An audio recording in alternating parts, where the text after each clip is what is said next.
Welcome to a brand new episode of Extra Time with Girls on the Ball. We've just had a weekend of Adobe Women's FA Cup action as the fifth round fixtures were hashed out. I think is a good way of putting it. Sadly, there were no cup sets. There weren't. As we were hoping, but there was plenty of drama, including penalty shouts, goal line clearances and argy-bargy, and that was all just the Arsenal-Manchester City match. Ready to get through it all? Definitely. I'm Rachel. I'm Sophie. And this is Extra Time with Girls on the Ball.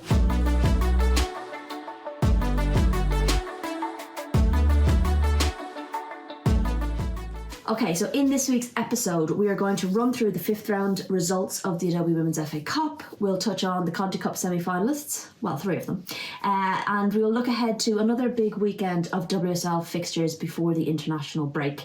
Plus, Sophie, you're going to give us your standout moment of the week, so get thinking. Before we crack on, though, make sure you are subscribed to your podcast apps or our YouTube page so you never miss an episode, because we do like to give you some extra bits every now and then if you're lucky. And if you want to like or comment or reach out on social media, we are at Girls on the Ball on all of the social media platforms. Right, let's crack on, shall we? Results, FA Cup results. We had Leicester City 6, Birmingham 2. Tottenham Hotspur 1, Charlton Athletic 0, Arsenal 0, Manchester City 1, Wolves 1, Brighton 4, Chelsea 1, Crystal Palace 0, London City Lionesses 0, Liverpool 2, Southampton 1, Manchester United 3, and Nottingham Forest 1, Everton 7. Now, I know I normally give out the goal scores, but I feel that would take up nearly the whole episode because there were some games that had a lot of goals. As I said, no cup sets. Yeah. But we're going to chat about the three games that we managed to cover, and then touch on some of the other highlights of the other fixtures, because there were highlights in pretty much all fixtures, I think, to be fair.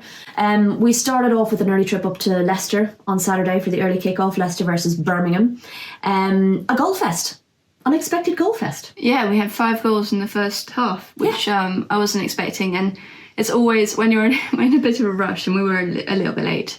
We weren't late. We weren't late. We got in like 15 to 10 minutes before kick-off. Loads of time. Which doesn't give you a lot of time to prep, but also when a team scores in the first minute, it then makes you very stressed for the rest of the game. But yeah, no, I wasn't quite expecting 5 goals in the first half or 8 goals overall.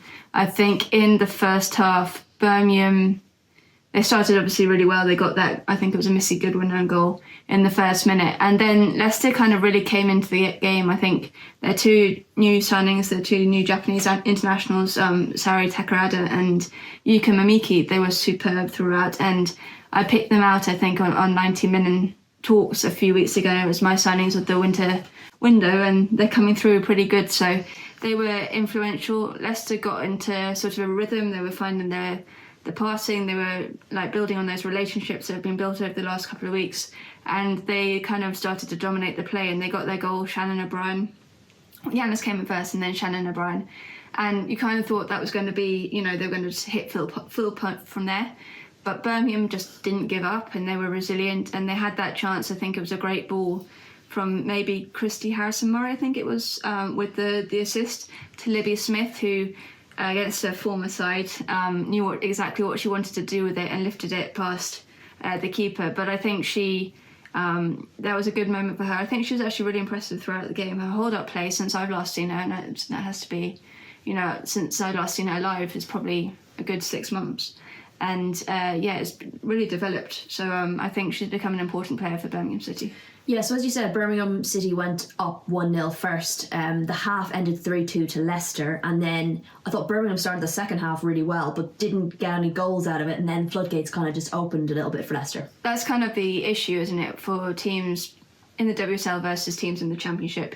They equalise through Libby Smith, they go and concede 2 minutes later, and it's kind of that experience piece, and it then was kind of repeated, not in the same way, but in the second half, where they had a lot of possession, a lot of corners, a lot of set pieces. They were putting the pressure on the Leicester goal, but they didn't really have that experience to make it count. And then Leicester get a corner and Takarada heads it home, and suddenly they're away. They've got their 2-goal cushion, and they're ready to push on. And at the end of the day, it's going to be about everything from experience to fitness, and Birmingham just kind of fell away in that second half. Yeah, and then we got back in the car to make our way down for the Tottenham versus Charlton game, which, again, cutting it a little bit fine because of the traffic on the M1. I got there, you dropped me off, so I got there for kick-off. Luckily there were no early goals.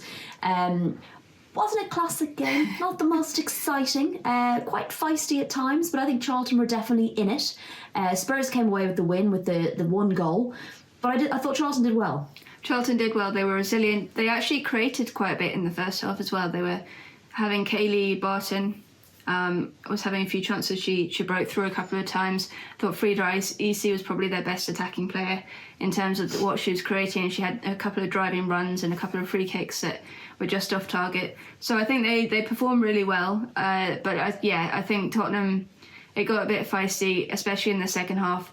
I think Charlton were trying to bank up a bit. They're pretty lucky, I think, that Melissa Johnson stayed on the pitch at the end. She went in, she was played through. Becky Spencer rushed out and claimed the ball, and she left her foot in. I'm not sure it was intentional, but I think I've seen a red given, and that would have a massive impact on their season going forward, because they are very much in the running for promotion in the Championship. So if they had one of their lead strikers kind of banned for 3 games, that would have had a massive impact. So sigh of relief from there. I do think, Kit Graham did what she did. She found the space and she was emphatic, and she scored against another one who scored against her former club. And that was that moment of quality again between the WSL and the Championship. I think across the games that will talk about as well, the gap has closed. There were competitive fixtures throughout, but it's just the little fine margins now that are separating kind of the two. Decision making, stuff like that. I did say to you as well, I also question a little bit Tottenham's creativity at the moment. I think, when at the start of the season, we were all talking about how exciting their attack was and how many chances they were creating and all of that kind of stuff. Their kind of creativity has lessened a little bit. I think I would need to do a deep dive into the stats, but I'm pretty sure that they're not creating nearly as many chances as they were in the first half of the season. But they are looking tighter in defence as well. So, I mean, maybe they just can't do both yet. What's the phrase? Apples and bananas, or apples and pears? I don't know what it was, but you know what it that's, the that's comparison. rhyming slang. Maybe I can't remember, sure. But you know what I mean. Yeah. Let's move on then to the early kick-off on Sunday, which was Arsenal versus Manchester City at a sold-out Boreham Wood. It was a fairly even match overall. Probably not. It was competitive, but probably not in terms of the chances and stuff that maybe we're used to seeing created. Arsenal probably creating a little bit more of the chances, particularly towards the end of the second half. But I feel like momentum swung both ways at times. There was 9 chances created for Arsenal, 5 of which were on target, and 8 for City, 3 of which were on target. 53 to 47% possession. So it was a fairly even affair. I think the main talking points from this were the missed penalty early on, where Woman Moy absolutely clattered into Bunny Shaw with an arm to the face and should have been a penalty. I know people are trying to compare it to the Rachel Daly elbow. Now, I do think that she could retrospectively be booked for it. I don't feel like they're the same, because I think the Rachel Daly one was off the ball. That was a proper turn around and elbow her. You can't lead with your elbow. So I can understand the calls for a red card, but she didn't lash out at Bunny Shaw. She was going for the ball. Whereas Rachel Daly lashed out. Yeah. Megan Connolly was behind her, I think, and she literally just went like that. Yeah. So there's a different kind of intention in that. I don't know what will happen. I'm not sure we will necessarily see retrospective action for Lotte Wibben-Moy. I think it might be seen as an in-game action, but we'll see how we shall see. The another big talking point was Kiara Keating, who took a huge amount of stick from the Arsenal fans in the first half, because she had her back to the Arsenal fans in the first half, and she got a lot of songs and jeers directed at her, and I feel like that just spurred her on. She put those Boreham Wood demons to bed from the match earlier in the season, where she had, made an error and Arsenal ended up winning the match. She had an unbelievable game, particularly in the second half, pulling off some incredible saves. Such a young keeper as well, to be doing that kind of thing in such a pressure game. Absolutely. I think she showed her mental kind of strength, and especially how much that's developed over the season. Not that she wasn't before, but I think having that number 1 shirt now for City, being trusted in that position to go into games and be between the sticks for a side like City who are pushing for the title, I think has given her a lot of confidence, and she has a lot of mental strength. especially like that error that happened in the last game at Meadow Park, that could destroy a lot of people, I think. So the fact that she fought back from that, I've seen a couple of comments about the chants towards Chiara Keating from the Arsenal fans, and for me it was just rivalry. It was savage. You're just savage. a shit Ellie Roebuck. Well, Like, oh my god, that's savage. But I think, let me show you. I think it's about that line, right?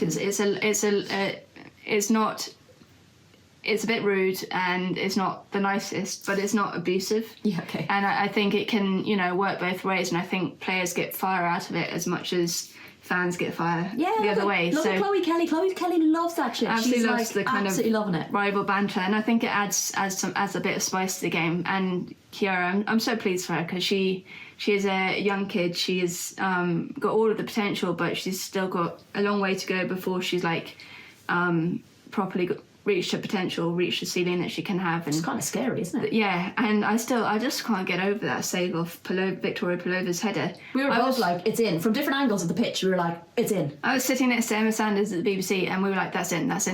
Oh, what? How on earth did she get that? Like, she just came out of nowhere to tip it around the top of the goal. And then the one from Kim Little as well. I think I actually prefer the first save. It was a brilliant save from Kim Little, but I think the first one was particularly standout. Yeah. And I spoke to her afterwards as well, and she was saying how much she enjoyed what she did, especially after the stick she'd taken in the first half. The other big third talking point was the ball over the line at the end?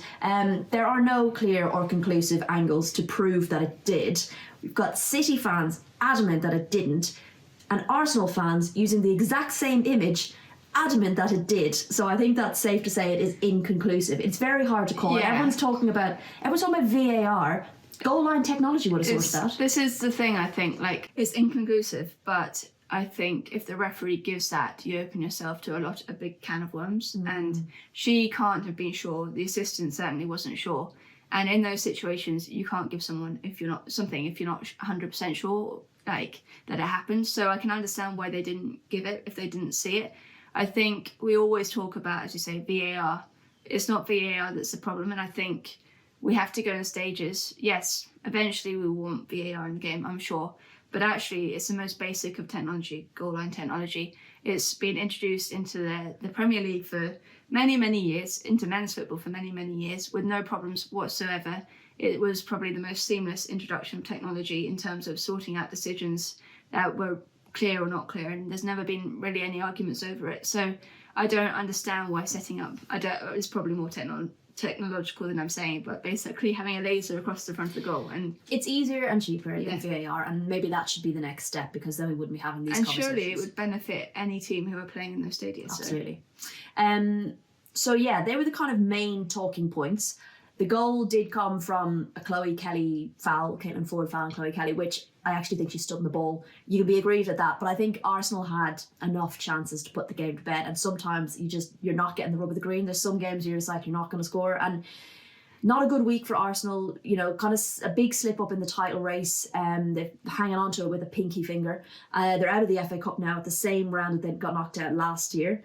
The Conti Cup is kind of all they've really left to fight for. It's not really good enough. Last year we gave Arsenal a bit more leeway because of the amount of injuries they were managing. They went deep into the Champions League. They were juggling a lot of competitions with a thin squad. It was impressive. This year they've got players coming back. They've got new players in. They're not in the Champions League anymore. It's not really good enough. Let's wait till the end of the season. I don't think at the moment it's enough to say Jon and Standout should be gone, but I think if you look at the end of the season and see where they're at, if they don't have a trophy and if they don't have Champions League football, then there's got to be serious questions being asked about both his management, but also about why they extended his contract when they did. I kind of think that I'm not obviously I don't advocate for coaches losing their jobs or managers losing their jobs, but I do wonder why it was signed, when it was 4 weeks into the season or 3 weeks into the season, and they didn't just wait. They could have it all agreed and announce it, come May when you can see what they achieved, but then it also gives you a chance to go back on it. Not that they can't deal with it anyway, football clubs always do, and they get rid of managers. Brighton have shown that. But it just makes it a little bit easier for yourself, I think, that they kind of walked themselves into a contract extension so early on in the season. I like Eunice. I like him as a coach. I think sometimes he can be a bit not reactive enough or adaptive enough in terms of things, but I do think he has a really good understanding of the game of football, and he is obviously very passionate about the club and about women's football and the WSL, and I do think he adds a lot as a manager. I think they're in a really tricky moment at the moment. I would say that losing to Manchester City isn't the biggest problem in the world. You know, it happens. It's not so much losing to Manchester City, it's getting knocked out of the FA Cup in the 5th round again. Well, even that, like, it's a cup, but it's more... They just slipped up in the title race. But that's what I mean. It's more the losing to Tottenham and losing to West Ham that's the problem. That starts making the questions. If you hadn't had that, and Liverpool. If you hadn't had those ones preceding this, you would have gone, it was a really tight cup game. Arsenal probably edged it in terms of they were the better team in an attacking sense, and that was different from when they met in the league back in November, whenever it was, when Manchester City were by clear, far and away the better side. I think Arsenal edged it yesterday, but they just couldn't get it over the line, and City earned their own luck, and Kiara Keating definitely earned her own luck, and that's just... For me, though, I think the fact that they slipped up in the title race the previous weekend made this all the more important, and I think sometimes I find maybe Jonas Eidevall isn't tactically consistent enough, because sometimes he can pull off a tactical masterclass, and then other times you're like, why are you not fixing this? Like, you know, the West Ham game, they weren't fixing the problems in game, and as you say, I think that's sometimes the issue. I mean, yesterday they were kind of passive in the first half, and I think that was trying to contain City, and they did do it to some extent. Bunny Shaw didn't really get a sniff in that first half. They were kind of containing Lauren Hemp and Chloe Kelly on the wings. There wasn't really... Yui Hasegawa was dictating things through the middle, but they were managing situations. Their problem was when they moved forward, there was quite a disconnect between the forward line and the midfield line, and it meant Alessia Russo kept dropping back really deep, and then there was no... I think they missed Miedema in the middle. I just felt like there was no real link-up play. We could do a whole podcast on this match yesterday, but I think she is going to be out for a couple of weeks potentially, with a bit of a niggle in her knee. I guess they're trying to manage that, obviously coming back from a serious injury. So we'll see how they get on. You know, the games are coming thick and fast, and they're all important. So elsewhere, Wolves won, Brighton 4. I think initially we thought there might be an upset on the cards, because it was 1-1 between Wolves and Brighton quite near the end of the match, and we thought maybe we're going into extra time. And then Emma Kullberg, who has never scored for Brighton before, scored an 8-minute hat-trick. I can't wrap my head around that. Even she said in her own Instagram post that this was a bit of a surprise. She looked surprised. In the celebration, she was just like, what is happening? Doesn't happen very often, but not only did she score 1, 2, but 3. I think a lot of credit has to go to Wolves, though. Yeah. I mean, they're 2 tiers below them, and they weren't outplayed. They had chances. They held Brighton pretty quiet for most of the game. They held their own. They were resilient in their defending, and it could have gone either way. And I think it's just kind of, again, that experience when you coming to the close of the game, being able to see a game out, or being a bit tired and not having been in those situations necessarily a lot before, especially against a top level opposition like Brighton, in terms of where they are in the leagues. A run to be proud of. It's a run to be proud of, and I think it gives them a lot of hope going forward. I think when the player who scores the hat-trick isn't expecting it, you can understand the players of the opposition team not expecting it. And I think also I was reading Brighton's match report on their own website earlier today, and even they were saying that Wolves at the scoreline flattered Brighton. Okay. So I think that's quite telling as well. That's very nice of them. Elsewhere then we had Chelsea 1, Crystal Palace 0. This sounded like a bit of a slog for Chelsea. They weren't creating a lot of chances by the sounds of it, particularly in the first half. But Myra Ramirez scored her first goal for the club, and it wasn't just any old goal. It was a cheeky back heel, like in the air back heel, flick kind of situation, which I think gives you an idea of the kind of flair that she's going to bring to this league. So an unbelievable goal to score for your first goal. But again, credit to Crystal Palace for holding off, you know, the best team in England, and with some incredible talent and strikers, and reducing them to not an awful lot of chances. They were really resilient. I think Demi Lambourne had a brilliant game between the sticks, and they were kind of equal to everything Chelsea kind of threw at them at points. I think there was always going to be a breakthrough, and Ramirez was knocking on the door quite a bit. I think she hit the bar. She had a goal disallowed for offside, and she was well in amongst it. So it was kind of going to happen at some point. But Palace certainly made it very, very tricky for Chelsea. And I think, again, it shows that the gap is sort of maybe closing a little bit. Absolutely. Maybe not too many talking points from London City Lionesses 0, Liverpool 2. It sounds like Liverpool are pretty ruthless. They scored so many chances. Yeah. Well, ruthless, but maybe not clinical. They scored early, but, you know, comfortable winners. Yeah, like, I don't know how the ball didn't go over more. Somehow Grace Maloney and her defence were keeping it out. There were several goal line clearances and the woodwork came into play at times. Jenna Clark, I think, hit the bar. But yeah, I think it was a really nice moment. It was Sophie Roman Hall with the first goal after 6 minutes, but then in the second half, Mel Lawley with the second. And it was she just hit her 100th appearance for Liverpool, I think, last weekend. Very nice. So a nice way to finish off, and it was a really well taken goal.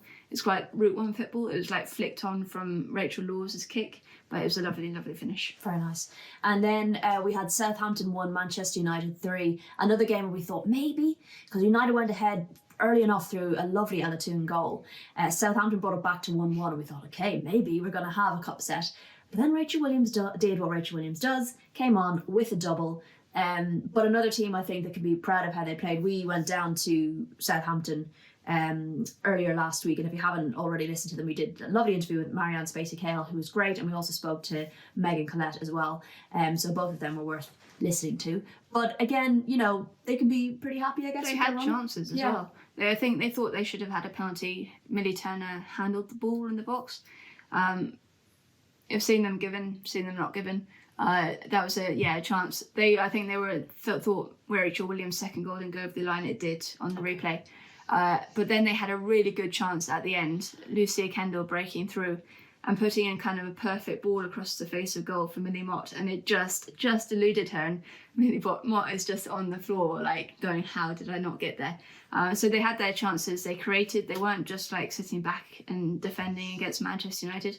I think the other thing that will frustrate United is they weren't actually creating a lot, and that's becoming a bit of a theme in recent games. Nikita Paris was dropping so deep to try and influence play, and their creativity was just not quite there.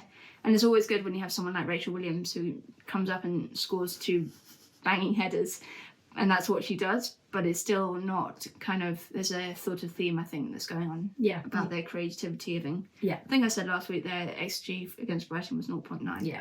Something that needs to be addressed for sure. In the last game, there definitely was no cup set here. Nottingham Forest 1, Everton 7. Everton scored early. Sounded like they just kept their foot on the gas. And a huge 7 goals. That'll be really good for Everton because they've not been scoring a lot of goals. It will give them a lot of confidence, I think, going into their next match, which, again, is another important one. They'll be taking on West Ham. So, yeah, all in all, for Everton, it will be, good bit of confidence. They were pretty dominant. Katrina Cole got her first goal for the club, but also was really influential. And then Caroline Ollison came on in the second, well, as a substitute, I think it was, and got a hat-trick of assists. So I think getting players productive and having, you know, influence on statistics and all of that is going to be massive for them. They've got a big fight in the league coming up, but for them to get through to the quarterfinals is a good thing for them to save for their season as well. Yeah, absolutely. The draw for the quarterfinals is tonight, Monday on the One Show. So let's see if we come up with any tasty fixtures. I swear to God, if Chelsea draw Manchester City, honestly. Anyway, Conti Cup semi-finals have been drawn, and we've got Manchester City versus Chelsea. Shock. They're becoming a bit like a Wolfsburg, you know, where Chelsea always seem to draw quite similarly. Anyway, Manchester City versus Chelsea, as ever. And then we have Aston Villa versus either London City Lionesses or Arsenal. So that is to be determined. They're playing their postponed fixture on Valentine's evening. Why? Why would you do that? Because the pitch was waterlogged last week. And then they sacked the manager. So it's been a pretty quiet week all in all for London City Lionesses. Another manager sacking. Yeah, kind of funny to do it halfway through an evening of Continental Cup football when they were meant to be playing. But I think... Do you think they thought they'd be beaten by Arsenal and then that'll be a good time to go and we're parting ways? I don't know if the result would have mattered. No, but it would have kind of felt more natural. Yeah, I think it would probably have happened at the end of the game, and they just decided to go ahead and do it anyway. We've scheduled the tweet. It's happening. But I mean, you can sort of understand it. Again, as I said, I don't advocate for sacking of managers, but they're in a tricky situation. When I went to see them play Blackburn the other week, they were really not very good at all. They created a bit, but they just had no real bite to them, and given the experience that they have in the squad, you expected a bit more from them. They were flirting with the drop zone at times on that Sunday, which meant don't flirt with the drop zone. Michelle Kang, who's about to put a lot of money into the club, doesn't want them playing tier 3 football. So that wouldn't have gone down very well. I'm not surprised at all. Yes, people have been mumbling Melissa Phillips' name around London City Lionesses again. Stranger things have happened. I don't think it will happen, but stranger things have happened. I think Mel go somewhere else, maybe. I think, fresh start and all that, but we shall see. Keep an eye on it. Okay, as I said, we've got a huge weekend in the WSL coming up. We've got Chelsea versus Manchester City on Friday evening. Love a Friday evening game. Then we've got Arsenal versus Manchester United on Saturday at the Emirates. 2 sets of fans who are maybe feeling a little bit frustrated coming together. Then we've got Brighton versus Liverpool. Everton versus West Ham, I think that's a big game. Spurs versus Villa, you're going to be at that one. And then Leicester versus Bristol, and I'm going to be at that one. So West Ham and Bristol have had some time to put their feet up, relax, maybe get some bodies back. Fingers crossed, hopefully it won't impact particularly West Ham's momentum. Conversely, hopefully Bristol are fresh and ready to go. It's an absolutely huge weekend. It's probably one of, if not the pivotal weekend in the WSL this season. If Chelsea win, they're away with the title. I have no qualms about that.